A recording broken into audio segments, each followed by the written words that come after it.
Listen, I'm about to piss off every woman watching this, but somebody's got to say what everyone's thinking. You know what I see every single day? Brilliant women. I'm talking PhD holders, doctors, lawyers, women who run companies, women who could calculate your taxes in their sleep, and who are they dating? The dumbest, most emotionally unavailable, broke-ass losers you've ever seen in your life. And before you click away or start typing your angry comment about how I'm a misogynist or whatever, hear me out. Because this isn't about hating women. This is about looking at a pattern that's so obvious, so consistent, so predictable, that ignoring it is like pretending gravity doesn't exist. Take a second and think about the smartest woman you know. Got her in your mind? Now think about who she's dating or who she dated last. I'll bet you my entire channel that guy was either emotionally unavailable, cheating on her, treating her like garbage, or all three at once. Am I right? Of course I'm right. Because this happens so often, it's become a meme. Smart girl, stupid choice. Every single time. But here's what nobody wants to talk about. Why? Why does this keep happening? Is it some cosmic joke? Is God up there just trolling successful women? Nah, there's actual psychology behind this mess. And once you understand it, you'll see it everywhere. It's like when you learn a new word and suddenly you hear it in every conversation. Let me tell you about Sarah. Sarah's a friend of mine. Went to Harvard, graduated top of her class.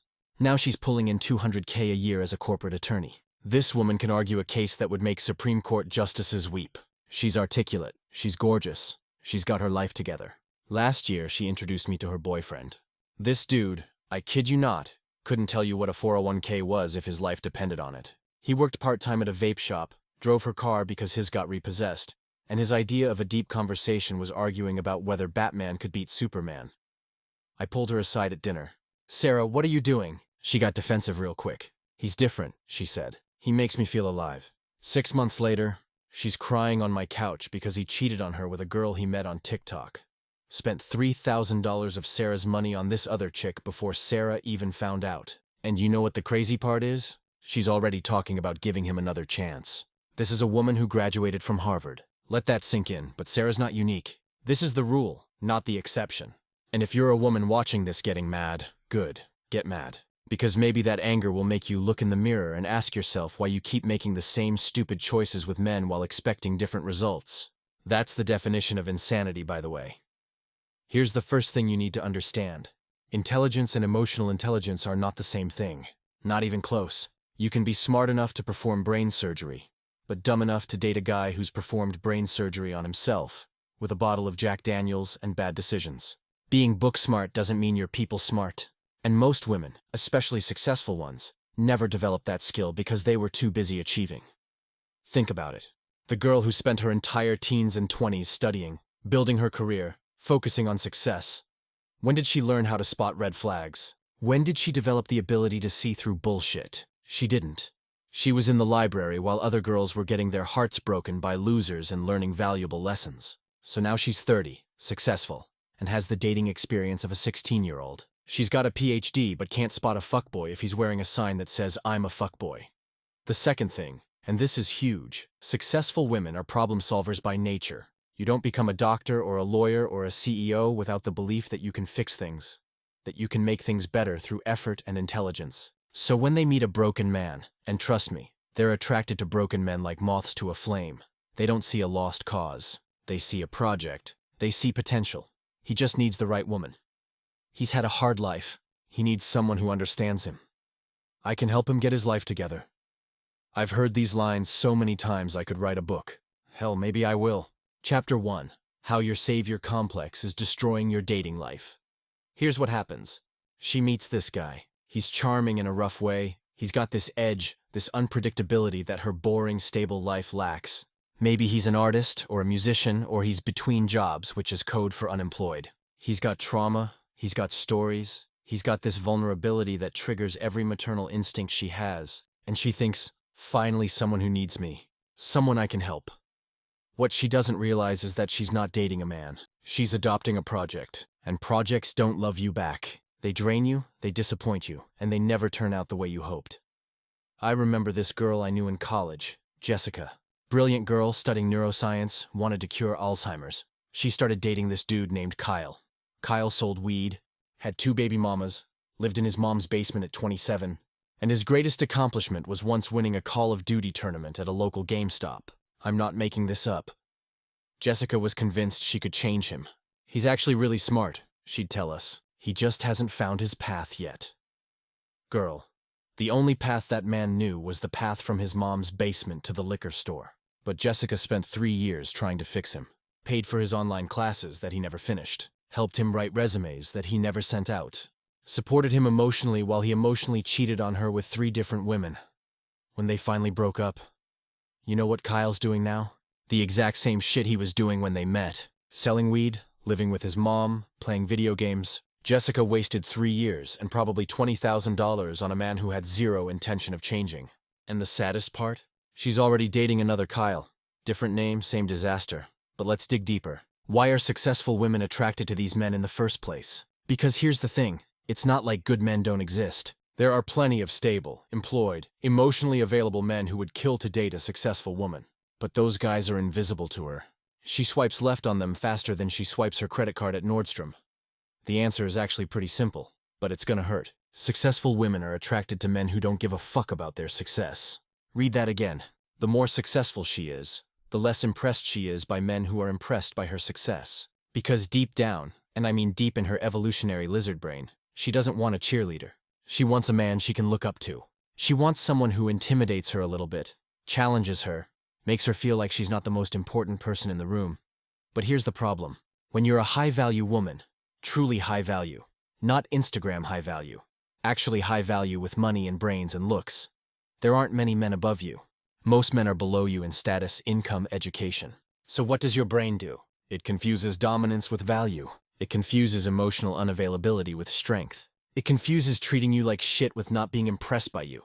That asshole who doesn't text you back? Your brain interprets that as, wow, he must be so high value that he doesn't need me. That guy who criticizes you? Your brain thinks, finally, someone who challenges me. That dude who's broke and unstable? Your brain goes, he's so confident even without money. He must have something special. No, sweetie. He's just broke and unstable. There's nothing deep there. You're reading tea leaves in an empty cup. I had this conversation with a woman recently. She's a surgeon, makes probably $400K a year, gorgeous, intelligent, the whole package. She's been in therapy for 3 years trying to figure out why she keeps dating addicts. Not joking, actual addicts. Her last boyfriend was in and out of rehab 4 times during their 2-year relationship. I asked her, what about that nice guy from your hospital? The one who's been asking you out? She made a face like I suggested she eat expired sushi. He's too nice, she said. Too nice. Let me translate that for you. He's not exciting. He doesn't trigger my anxiety. He doesn't make me feel like I have to earn his love. He doesn't activate my childhood trauma. Because that's what this really is. Trauma reenactment. Most successful women, and this is backed by actual research, had childhoods where love was conditional. Maybe dad was emotionally distant. Maybe mom was critical. Maybe they learned early that they had to achieve, perform, and excel to receive affection. So now, as adults, they're attracted to men who recreate those conditions. Men who make love conditional, who make them work for scraps of affection, who withhold approval. That unavailable man, he's your emotionally distant father. That critical asshole, he's your never-satisfied mother. You're not dating, you're trying to resolve childhood trauma through romantic relationships. And spoiler alert, it doesn't work. It never works. You can't fuck your way through unresolved daddy issues. Here's what kills me. These same women will spend thousands on therapy, read every self-help book, go to yoga retreats, do ayahuasca ceremonies, anything to heal and grow. But when it comes to dating, they ignore every lesson they've learned. It's like they have 2 brains. The rational brain that runs their career and life, and the relationship brain that's still stuck at age 7 waiting for daddy to notice them. The other factor nobody wants to discuss is the good girl syndrome. A lot of successful women spent their entire lives being good. Good grades, good behavior, good choices. They were the responsible one, the reliable one, the one who did everything right. And deep down, there's this part of them that resents it. There's this part that wants to rebel, that wants to be bad, that wants to make a terrible decision just to feel something. So what do? They don't get a motorcycle or get a tattoo or do something relatively harmless. No, they date human train wrecks. They mistake chaos for passion. They confuse drama for depth. They think dysfunction is intensity. And by the time they realize they've made a mistake, they're 2 years deep, emotionally attached, financially invested, and convincing themselves that things will get better. Things never get better with these men. You know why? Because these men don't want to get better. Being a mess works for them. They get to live consequence-free lives because some successful woman is always there to bail them out, pay their bills, give them chance after chance, and blame herself when things go wrong. I watched this documentary about women who date prisoners, like actual convicted felons. These women write to prisoners, fall in love through letters, marry them behind bars, and spend their entire lives visiting prisons and sending money. Some of these women are educated, successful, have good careers, and they're marrying murderers and thieves. The psychologist in the documentary explained it perfectly.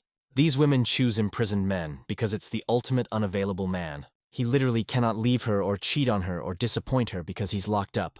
She gets to be in love without the risk of real intimacy. She gets to play the loyal, devoted partner without actually having to deal with a real relationship. It's safe dysfunction, and that's what a lot of smart women are doing. They're choosing men who can't actually be partners, men who are emotionally imprisoned, if not literally imprisoned, because it's safer than being vulnerable with someone who could actually love them back. Real love is terrifying because it can be lost. Dysfunctional love is comfortable because it's predictable. You know he's gonna let you down, you know he's gonna hurt you, you know how this story ends. And there's comfort in that predictability, even when the prediction is pain. Now let's talk about something that's gonna make you uncomfortable. The sexual attraction component. Because yeah, we need to go there. You know what the elephant in the room is? Bad boys are sexually exciting. There, I said it. The guy who treats you like shit, who's unpredictable, who might not text back, who keeps you guessing. He activates something primal. Meanwhile, the nice guy who texts good morning every day and wants to take you to brunch, your vagina is bored just thinking about him. And women hate admitting this because it contradicts everything they say they want. Every woman will tell you she wants a nice guy, someone stable and kind and respectful. But watch what she does, not what she says. Her actions tell a completely different story. She says she wants stability, but she's turned on by chaos. She says she wants respect, but she's attracted to disrespect. She says she wants a partner, but she's chasing projects.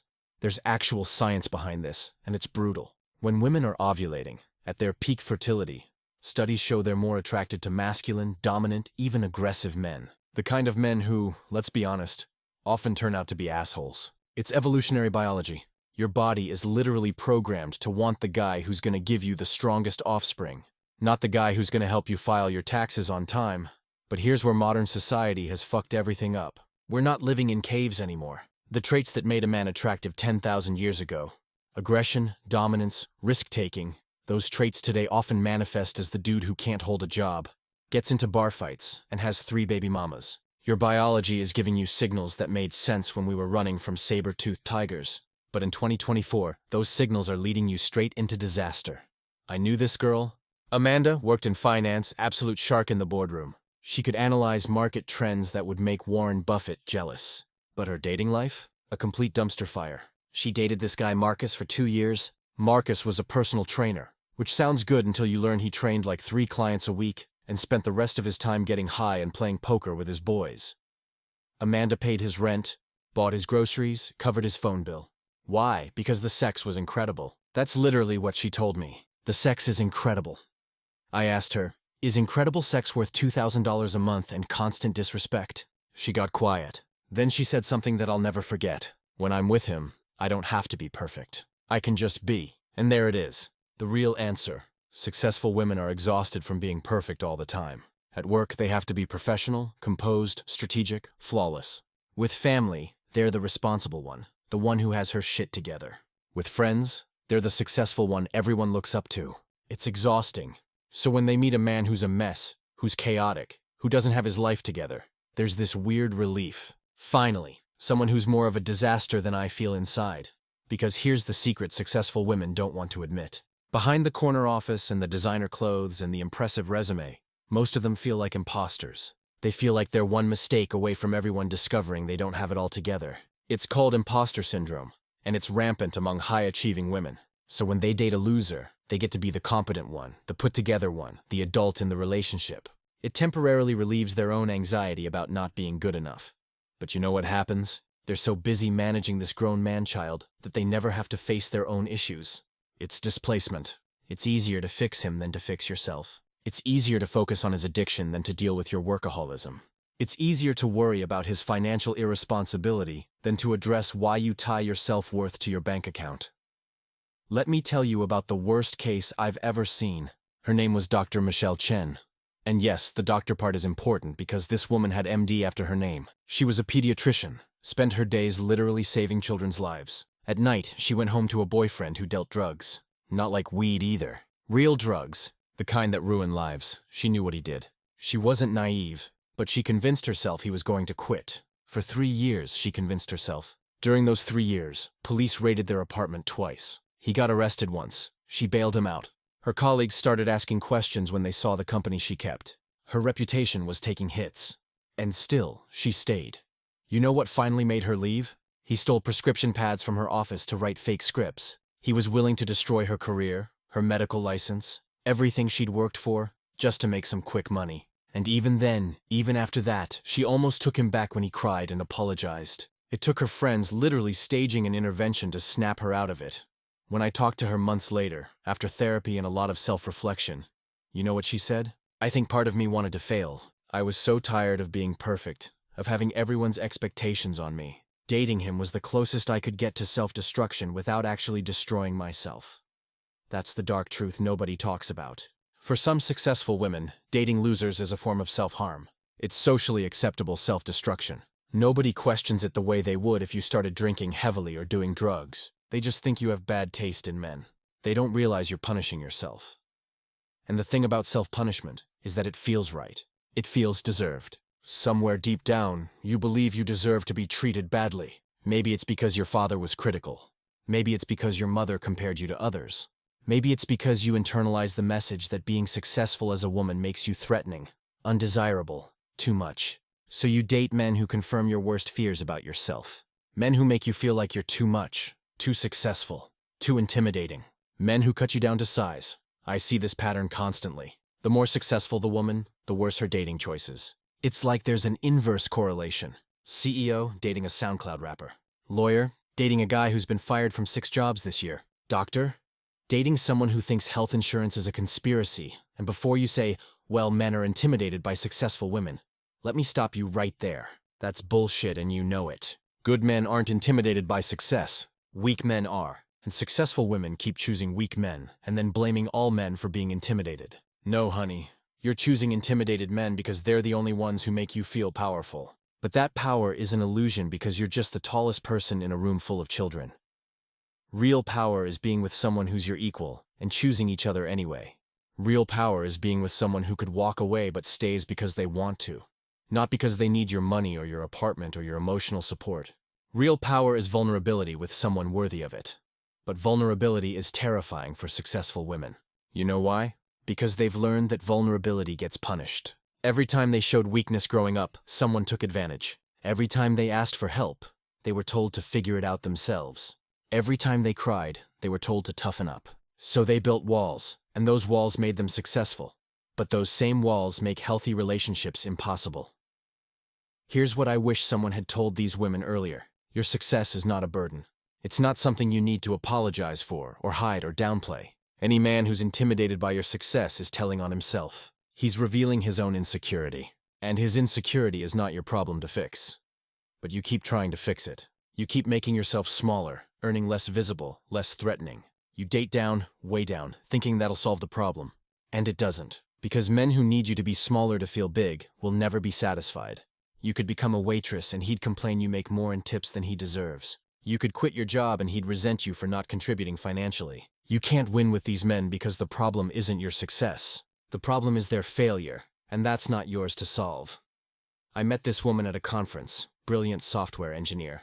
Built an app that sold for 8 figures. 8 figures. She was dating a guy who worked at Best Buy. Nothing wrong with working at Best Buy, honest work. But this dude resented her every single day for her success. Would make snide comments about her being a sellout, about her app being lucky, about how money doesn't equal intelligence. She defended him to me. He keeps me grounded, she said. Grounded? He was dragging her down. There's a difference.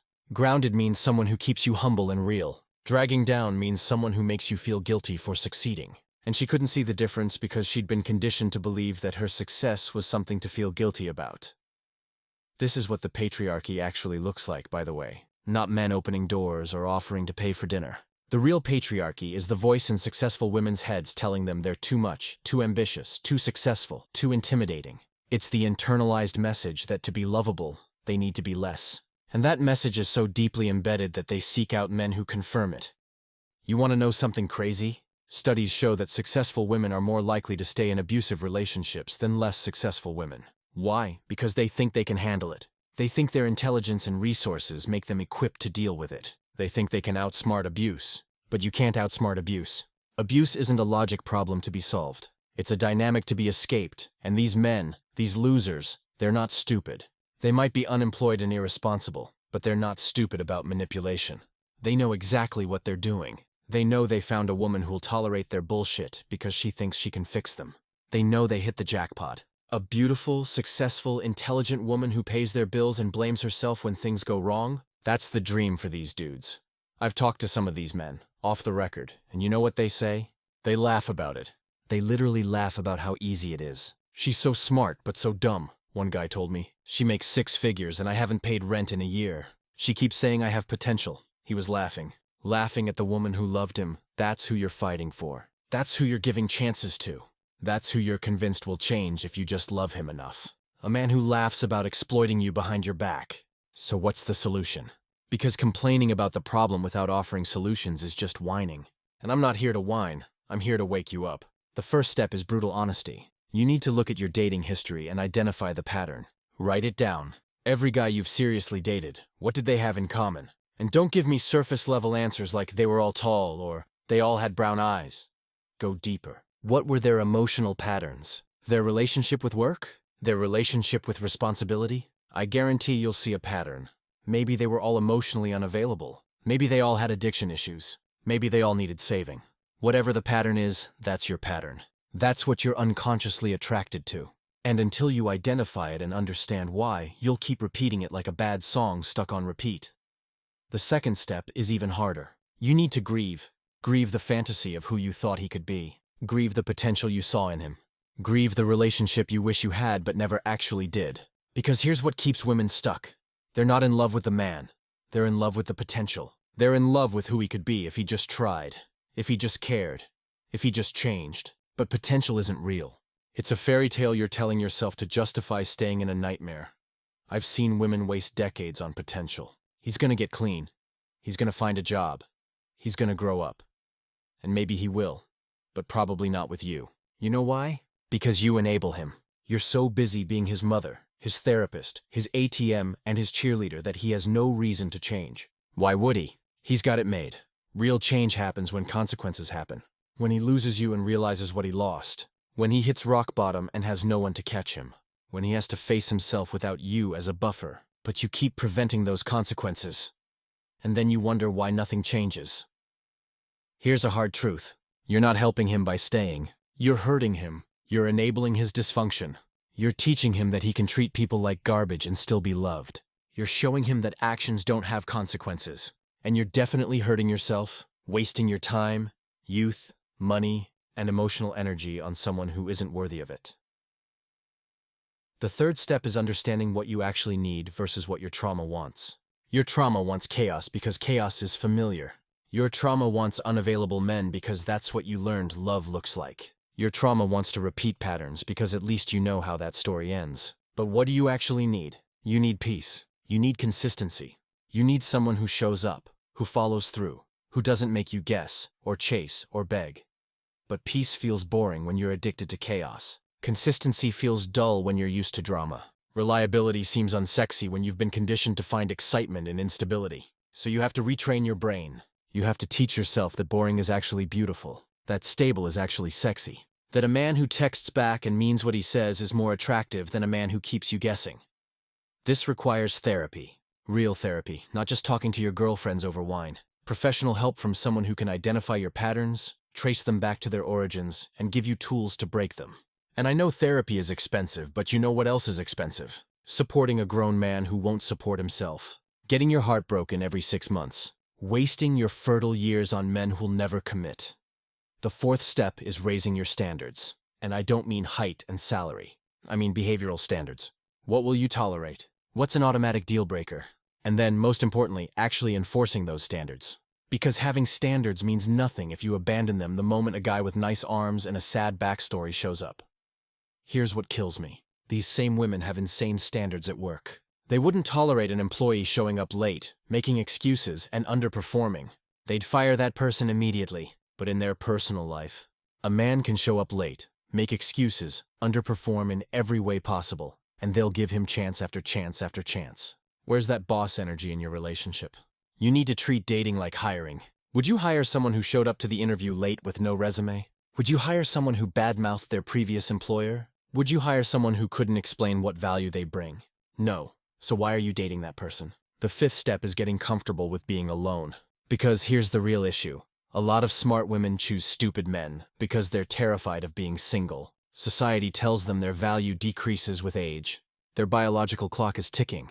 All their friends are getting married. Their family keeps asking when they'll settle down. So they settle down with whoever's available, rather than waiting for someone worthy. But being alone is better than being with the wrong person. Being single is better than being in a relationship that drains you. Having an empty bed is better than sharing it with someone who makes you feel alone anyway. You have to believe that. Truly believe it, or you'll keep accepting scraps and calling it a meal. I know women who've been single for years after leaving toxic relationships, and they're the happiest I've ever seen them. They travel. They invest in friendships. They build businesses. They discover who they are outside of being someone's savior. And eventually, when they're ready, they attract completely different men. Men who have their shit together. Men who add to their life instead of subtracting from it. The sixth step is recognizing that you can't love someone into being better. Love doesn't fix people. Love doesn't cure addiction. Love doesn't make someone responsible. Love doesn't give someone ambition. Those things come from within, or they don't come at all. Your love, no matter how pure or strong, cannot change someone who doesn't want to change. And most of these men don't want to change. They like who they are. They like the lifestyle they have. Sure, they'll tell you they want to change. They'll make promises when you're about to leave. They'll cry and apologize and swear this time is different. But watch what they do when the pressure's off, when you've forgiven them and things are comfortable again. They go right back to their old patterns because those patterns work for them. You know what changed my perspective on all this? I watched my sister go through it. She's brilliant, works in tech, makes obscene money. She dated this musician for 4 years. This dude played coffee shop gigs for $50 and thought he was going to be the next Drake. Meanwhile, my sister paid for everything. Supported his career, believed in him when no one else did. He cheated on her with a girl he met at one of his gigs. And when my sister found out and ended it, you know what he did? Within 2 months, he had a new girlfriend who also had money and also believed in his music career. He didn't change, he just found a new sponsor. That's what these men do. They're not looking for love, they're looking for resources. And there's always another woman willing to provide them. My sister was devastated, but also weirdly relieved. She told me, I feel like I've been holding my breath for 4 years, and I can finally exhale. That's what the wrong relationship does. It suffocates you slowly, so slowly you don't even notice until it's over and you can suddenly breathe again. The seventh and final step is forgiveness. Not forgiving him, screw him. Forgiving yourself. Forgiving yourself for the time you wasted. Forgiving yourself for ignoring red flags. Forgiving yourself for staying too long. Forgiving yourself for choosing wrong repeatedly. Because the shame and self-blame will keep you stuck in the same patterns. You're not stupid for loving someone. You're not weak for wanting to help. You're not naive for seeing potential. You're human, but you're also responsible for learning from it and doing better next time. You're responsible for recognizing that your picker is broken and fixing it before you pick again. Here's the thing about smart women choosing stupid men. It's not really about the men at all. It's about the women not valuing themselves enough to demand better. It's about women believing they have to earn love through sacrifice and suffering. It's about women confusing intensity with intimacy and chaos with chemistry. You're brilliant in every other area of your life. You can be brilliant in this area too. But it requires the same things success required: discipline, standards, learning from mistakes, and refusing to accept mediocrity. You wouldn't accept a mediocre career or mediocre health or mediocre friendships. Stop accepting mediocre men. The dating pool might seem shallow, but that's because you keep diving into the kiddie pool. There are men out there who are emotionally mature, financially stable, and actually ready for a relationship. But they're not going to chase you or pursue you aggressively or give you that exciting uncertainty. They're going to be consistent, reliable, and maybe a little boring at first. And you're going to have to train yourself to find that attractive. Because excitement isn't always good. Sometimes excitement is just anxiety. Sometimes intensity is just instability. Sometimes chemistry is just trauma bonding. And sometimes the right person feels wrong at first, because they're so different from what you're used to. I'm not saying settle. I'm saying recalibrate what settling actually means. Settling isn't dating someone who's stable and kind. Settling is dating someone who treats you poorly because you think you can't do better. Settling is staying with someone out of fear rather than love. Settling is accepting less than you deserve because you've convinced yourself you don't deserve more. You deserve a partner, not a project. You deserve someone who matches your energy, not drains it. You deserve someone who's building their own life, not trying to live off yours. And until you believe that, really believe it in your bones, you'll keep choosing men who confirm your worst beliefs about yourself. So here's my challenge to you. The next time you feel attracted to a man, ask yourself why. Is it genuine attraction or is it familiar dysfunction? Does he make you feel safe or does he make you feel anxious? Does he add to your life or does he complicate it? And be honest with yourself, brutally honest, because your pattern won't break until you break it. Smart women don't have to choose stupid men, but stupid choices lead to stupid outcomes, regardless of your IQ. It's time to make smart choices everywhere, including your heart, because your heart deserves the same standards, discipline, and excellence you apply to everything else. Stop dating down and start dating worthy. Your future self will thank you.